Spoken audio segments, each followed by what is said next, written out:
Общие воспоминания, общие потери и общая победа. Ветераны Великой Отечественной войны из 11 городов Героя Юга России связались сегодня по телемосту, который для них организовал Ростелеком. Первым на связь выжил Волгоград, следом Владикавказ. Очередность подключения дублирует порядок освобождения от фашистов южных городов страны. На онлайн-встрече звучали поздравления с юбилеем, пожелания здоровья и долголетия. Общение длилось пару часов. Вспоминали ветераны в основном далекие 40-е. Каждый из фронтовиков пережил свою трагическую историю. Но наряду с ними сквозь годы оживали и приятные воспоминания.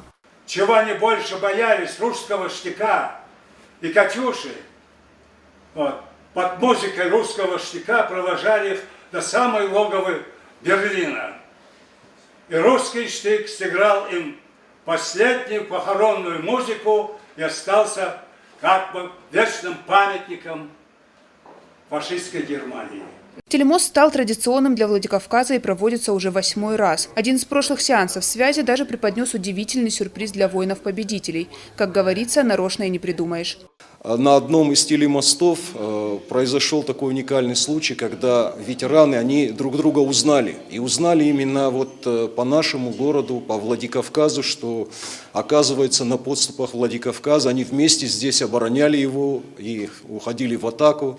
На что, как говорится, мы были очень тогда поражены, да, это было очень замечательно. На телемосте также присутствовало руководство Комитета по информационным технологиям и массовым коммуникациям. Его председатель Сослан Занцолов вручил ветеранам памятные подарки и пожелал им крепкого здоровья. Фатима Макиева, Заур Цеов, Осетия ТВ.